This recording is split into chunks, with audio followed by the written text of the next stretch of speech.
Hello students, कैसे हो आप सभी। आज की वीडियो में हम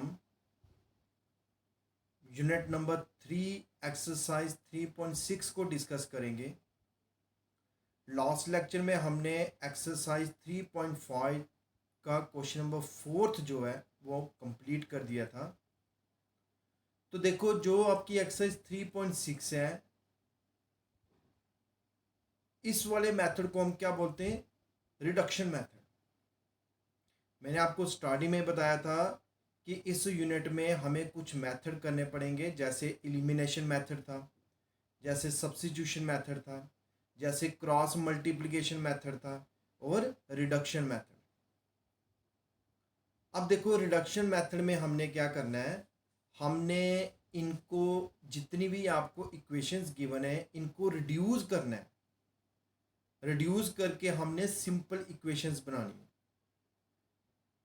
तो क्वेश्चन क्या है, देखो, solve the following pair of equations by reducing them to pair of linear equations।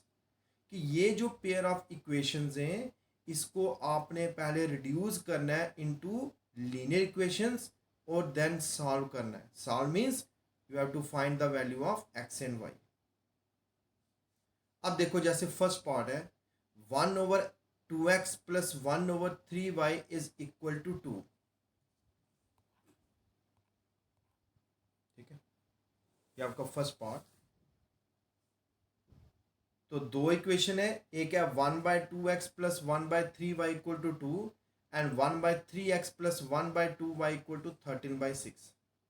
देखो भाई, सबसे पहले हमने क्या देखना है कि इन दोनों इक्वेशंस में कॉमन क्या है। तो दोनों में कॉमन क्या है, एक दोनों में कॉमन है 1/x और एक दोनों में कॉमन है 1/y। देख सकते हो आप भी, दोनों में 1/x भी कॉमन है और 1/y भी कॉमन है। जो दोनों में कॉमन है उनको आपने क्या कर लेना है, पुट कर देना है, या लेट एज्यूम कर लो उनको। तो मैंने लेट कर लिया, जो 1/x है दोनों में, उसको मैंने क्या ले लिया, p के बराबर। और 1/y जो है दोनों में कॉमन है, उसको मैंने किसके बराबर ले लिया, q के बराबर। आप कुछ भी ले सकते हो, जैसे मैंने 1/x लिया, 1/u ले सकते हो, 1/y को आप 1/v ले सकते हो। ठीक है, कुछ भी ले लो आपने। यहाँ जैसे हम यहाँ पे p और q लेके चल रहे हैं, आप u v लेके ले चल सकते हो, आप a b c कुछ भी ले सकते हो। ठीक है, वो आपकी अपनी मर्जी है। तो जैसे हमने इनकी वैल्यू पुट की, देखो 1/2 तो 1/2 ही रहेगा, और 1/x की जगह लिख दिया p, तो क्या बन गया, p/2। 1/3 की जगह 1/3 ही रहेगा, तो 1/y की जगह क्या लिख दिया, q, तो बनेगा q/3 इक्वल टू 2। देखो इनको जब वैल्यू पुट कर दी तो क्या बन गई, पहली इक्वेशन जो आपने फर्स्ट वाली ली थी उसको, उसका क्या बन गया, p/2 plus q/3 is equal to 2। अब देखो, और सेकंड वाली इक्वेशन क्या बन गई, p/3 plus q/2 is equal to 13/6। जहां पे 1/x था वहां पे मैंने p ले लिया, जहां पे 1/y था वहां पे मैंने q ले लिया। अब देखो, डिनोमिनेटर जो है दोनों का सेम नहीं है। जब डिनोमिनेटर सेम नहीं होता हम क्या करते, क्रॉस मल्टीप्लाई। तो ये फर्स्ट जो आपने ऊपर वाली इक्वेशन है वो क्या बनेगी, 3p plus 2q equal to, जो नीचे डिनोमिनेटर में 6 बना उसको 2 से मल्टीप्लाई कर दिया, क्या बन गया 12। और 12 को यहाँ लेफ्ट हैंड साइड में लेके -12 इक्वल टू 0 बना दिया, उसको दे दी इक्वेशन नंबर फर्स्ट। सिमिलरली जो आपकी नेक्स्ट नीचे वाली इक्वेशन है उसमें भी क्रॉस मल्टीप्लाई करो, क्या बनेगा, 2p plus 3q/6 equal to 13/6। देखो 6 और 6 दोनों के डिनोमिनेटर से कट हो गए, तो बन गया 2p plus 3q minus 13 is equal to 0।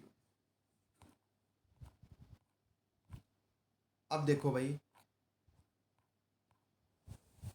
Equation आपके पास दो बन गई, एक बन गई 3p+2q -12 इक्वल टू 0, एक बन गई 2p+3q -13 इज इक्वल टू 0। अब आप मेरी बात को ध्यान से सुनो। देखो इन्होंने जो मेथड अडॉप्ट किया वो कौन सा किया, क्रॉस मल्टीप्लिकेशन मेथड, जो कि मैंने आपको नहीं समझाया हुआ है। ठीक है, मैंने आपको क्या बोला था कि जब क्लासेस आपकी ऑफलाइन होगी तो ये तब ही समझाने का मजा आएगा। ऐसे जो इन्होंने मेथड लिया, इन्होंने डायरेक्ट ही वैल्यू ले ली है, तो मैं जब आपको यही डायरेक्ट वैल्यू बताऊंगा आपको समझ ही नहीं आएगा कुछ भी। तो आपने क्या करना है, इन दोनों इक्वेशंस पे, जो आपकी इक्वेशन नंबर फर्स्ट और इक्वेशन नंबर सेकंड है, आप सब्स्टिट्यूशन मेथड अप्लाई करो या एलिमिनेशन मेथड अप्लाई करो, कुछ भी मेथड दोनों में से अप्लाई करके यहाँ से आपने क्या करना है, पी और क्यू की वैल्यू फाइंड करनी है। और ये वो आपने पहले किया भी हुआ है, सब्स्टिट्यूशन मेथड भी आपने किया हुआ है और एलिमिनेशन मेथड भी आपने किया हुआ है। तो अगर हम एलिमिनेशन मेथड ही लेके चलें तो मैंने आपको क्या बोला एलिमिनेशन मेथड में, कि हमें या तो p वाले के कोफिशिएंट इक्वल चाहिए या q वाले के कोफिशिएंट्स इक्वल चाहिए। अब देखो p में भी एक के पास 3 है, एक का 2 है, तो मैंने क्या बोला, जब दोनों प्राइम नंबर हो, ठीक है, 2 और 3, जैसे 2 भी प्राइम है 3 है, तो इनको क्रॉस मल्टीप्लाई करो। तो फर्स्ट इक्वेशन को 2 से मल्टीप्लाई करो, सेकंड इक्वेशन को 3 से मल्टीप्लाई करो, तो ऊपर वाला बनेगा 6p+4q -24 इक्वल टू 0। नीचे वाला क्या बनेगा, 6p+9q -39 इक्वल टू 0। तो अब सेम साइन वाले क्या हो जाते हैं, सब्ट्रैक्ट हो जाते हैं, p और p वाले कैंसिल हो गए, वहाँ से q की वैल्यू निकलेगी। तो सॉल्व करके आपकी जो दोनों वैल्यूज़ है p और q की, देखो p आपका बनेगा 2 और q आपका बनेगा 3। p की वैल्यू क्या आई, 2 आई, और q की वैल्यू क्या आ गई, 3 आ गई। लेकिन जो मुझे इक्वेशन गिवन है वो p और q की फॉर्म में थोड़ी ना गिवन है, वो तो x और y की फॉर्म में गिवन है। तो अब हमने क्या करना है, इन p और q की वैल्यू जो आपने स्टार्टिंग में सब्स्टिट्यूट किया था, 1/x को क्या लिया था p और 1/y को क्या लिया था q। तो अगर p की वैल्यू 2 आई तो 1/x इक्वल टू 2, ठीक है, तो x की वैल्यू क्या बन जाएगी, 1/2। और q की वैल्यू अगर 3 आई तो 1/y इक्वल टू 3, तो y की वैल्यू क्या बनेगी, 1/3। ठीक है, इसमें पुट करके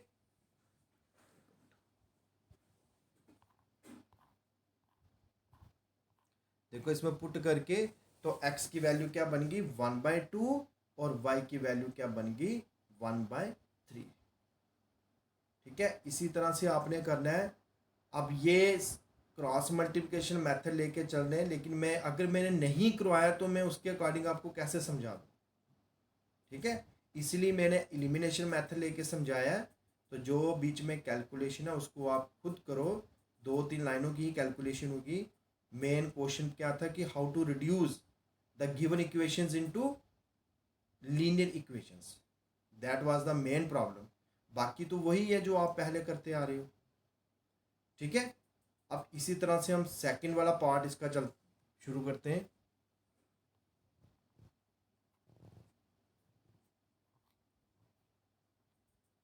देखो अब सेकंड पार्ट आपको क्या गिवन है, 2/√x + 3/√y equal to 2 and 4/√x - 9/√y equal to -1।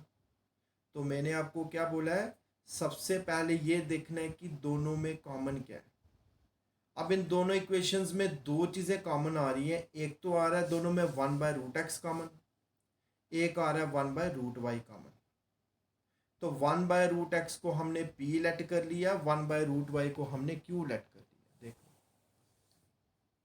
जब इन दोनों को p और q की वैल्यू, अब 1/√x की जगह p लिखो, 1/√y की जगह q लिखो, तो जो ऊपर वाली इक्वेशंस है वो रिड्यूस हो गई किसमें, 2p+3q equal to 2 and 4p - 9q equal to -1। और इनको मैंने ले ली equation number first and second. ठीक है,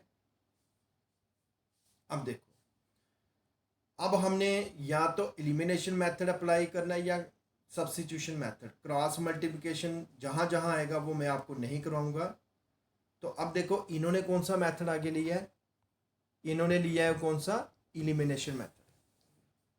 एलिमिनेशन मेथड क्या बोलता है कि हमने या तो p वाले कोफिशिएंट्स या q वाले कोफिशिएंट्स को क्या करना है, इक्वल बनाना है। अब देखो अगर मैं 2p को 2 से मल्टीप्लाई करूं 4p बन जाएगा, तो p वाले इक्वल हो गए। अगर मैं 3q को 3 से मल्टीप्लाई करूं तो 9q बन जाएंगे, q वाले इक्वल हो गए। ठीक है, तो इन्होंने इस क्वेश्चन के अकॉर्डिंग इन्होंने क्या किया है, इन्होंने q वाले को इक्वल बनाने की कोशिश की। तो q वाले को इक्वल बनाने के लिए मुझे फर्स्ट इक्वेशन को 3 से मल्टीप्लाई करना पड़ेगा।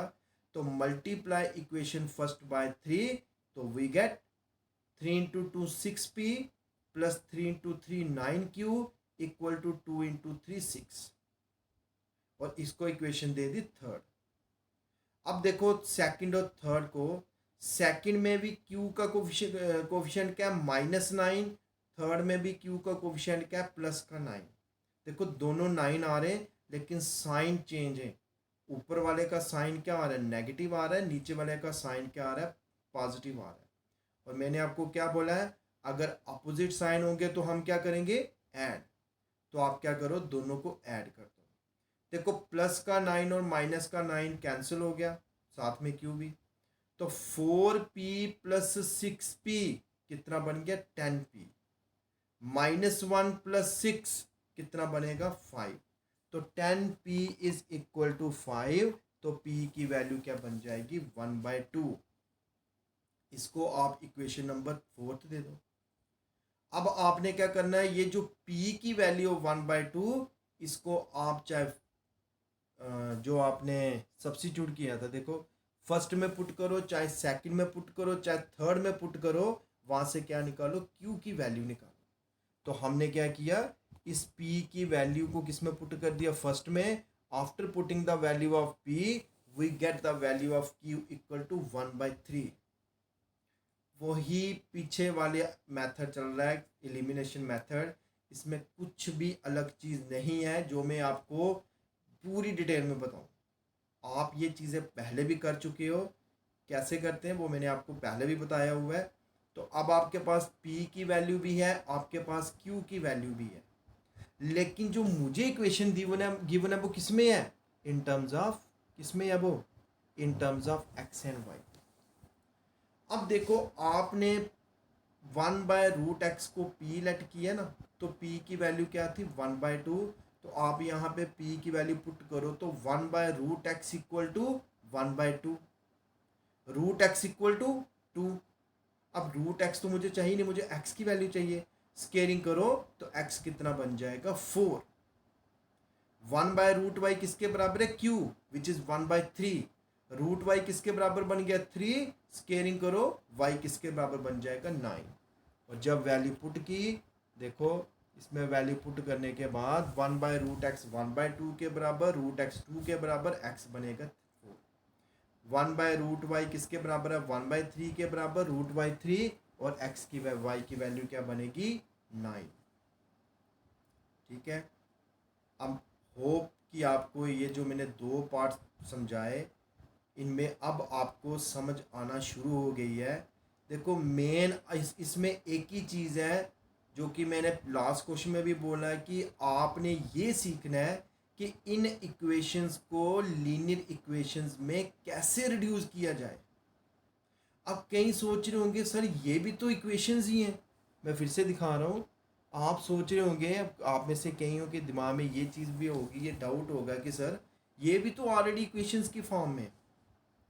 ठीक है, लेकिन इक्वेशंस में मैंने क्या बोला था, मैंने बोला था कि जो भी x की वैल्यू पावर या y की जो डिग्री होनी चाहिए, पावर होनी चाहिए, वो हमेशा एक होल नंबर होनी चाहिए।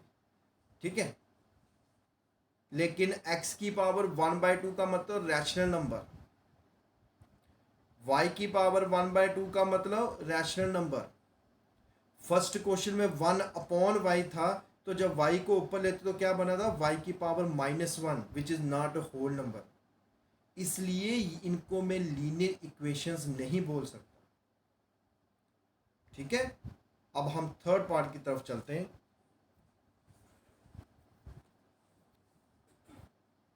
देखो भाई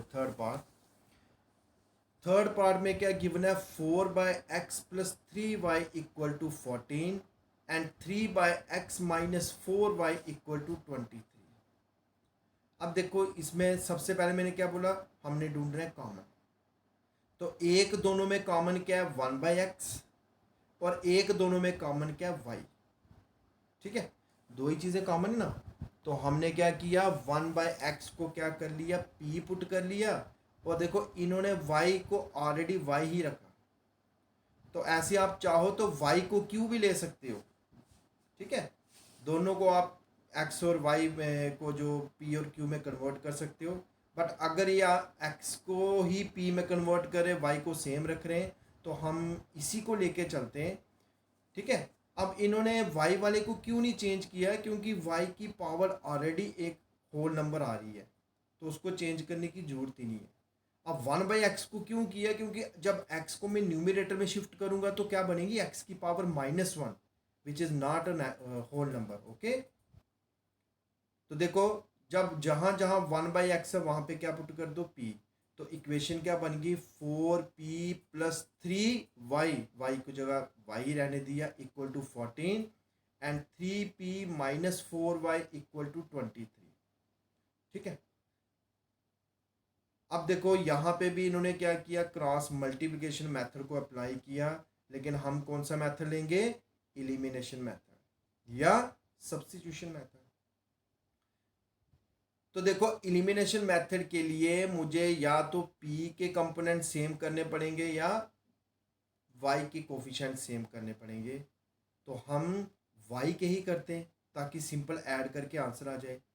देखो y के साथ ऊपर 3 है, नीचे -4 है, दोनों को आपस में मल्टीप्लाई करो, तो 4 × 3, फर्स्ट इक्वेशन को किससे मल्टीप्लाई करो, 4 से, तो क्या बनेगा, 16p + 12y, तो 14 × 4 कितना होता है, 56 = 0, और सेकंड को किससे मल्टीप्लाई करो, 3 से, तो ये कितना बनेगा, 9p -4 3 है 12y, तो -23 × 3, तो 3 × 3 9 बनेगा, 3 × 6 69 बन जाएगा, = 0। तो देखो y और y वाले कैंसिल हो गए, तो जब इनको सॉल्व किया तो यहाँ से p की वैल्यू आपकी क्या आ गई, p की वैल्यू आपकी आ गई 5। अब इस p की वैल्यू आप चाहे फर्स्ट में पुट करो, आप चाहे सेकंड में पुट करो, वहाँ से y निकालो, तो पुट करके y की वैल्यू क्या आ गई, -2। ठीक है, अब देखो y तो ऑलरेडी y ही था, y को हमने चेंज नहीं किया है, हमने किसको सब्स्टिट्यूट किया था, p को, 1/x को p। तो आप क्या करो, 1/x की जगह क्या वैल्यू पुट कर दो, 5। अगर 1/x 5 के बराबर है तो x किसके बराबर होगा, 1/5। तो आपके पास x की वैल्यू भी आ गई 1/5 और y की वैल्यू भी क्या आ गई, -2। ठीक है, देखो आगे वाले 2 3 जो पार्ट्स हैं वो सेम इसी तरह से हैं। ठीक है, देखो मैं आपको क्वेश्चन फिर से बता रहा हूँ, तो मैं आपको ये भी बता देता हूँ कि कहाँ कहाँ पे आपने क्या क्या चेंज करनी है। ठीक है, किस किस को रिड्यूस कैसे कैसे करना है। अब देखो जैसे फोर्थ पार्ट है, फोर्थ पार्ट में आपने x-1 को क्या पुट करना है, p, और y-2 को क्या पुट करना है, q। सॉल्व हो जाएगा।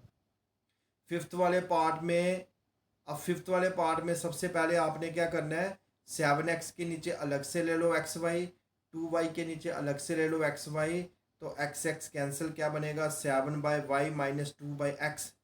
ये किसकी तरह हो जाएगा, क्वेश्चन नंबर फर्स्ट की तरह। सिक्स जो क्वेश्चन है, सिक्स पार्ट है, उसमें आप क्या करो, जो राइट हैंड साइड में 6 के साथ xy लगा है उसको डिनोमिनेटर में शिफ्ट कर दो लेफ्ट हैंड साइड पे, तो वो बिल्कुल आपके फिफ्थ पार्ट की तरह बन जाएगा। ठीक है, सेवंथ पार्ट में देखो x + y को p पुट करो और x - y को क्या करो, q पुट कर लो। ठीक है। 8th वाला में भी सेम है, 3x प्लस वाई को p लेट कर लो, 3x माइनस वाई को क्या कर लो, q लेट कर लो। तो इस तरह से आपके आंसर निकल जाएंगे। आज वाले लेक्चर में मैंने आपको 3 पार्ट करवाए, तो कल जो आपका लेक्चर होगा उस लेक्चर में मैं आपको लास्ट वाले 2 पार्ट करवा दूंगा, ठीक है, या लास्ट वाला पार्ट करवा दूंगा 8th, और 5th 6th में से एक कोई पार्ट करवा दूंगा, क्योंकि 5th 6th दोनों सेम है, उनमें से मैं आपको कोई एक पार्ट करवा दूंगा, उससे आपके दोनों कवर हो जाएंगे। और 7th और 8th दोनों सेम है, इसमें से मैं आपको एक समझा दूंगा ताकि आपके दोनों कवर हो जाए, फिर आपको कोई भी दिक्कत नहीं आएगी, ठीक है। अब मेरी आपसे यही रिक्वेस्ट है कि जहाँ पे मैंने एलिमिनेशन मेथड अप्लाई किया है उसको आप खुद से सॉल्व करके पी और क्यू की वैल्यू खुद निकालो, ठीक है। Okay students.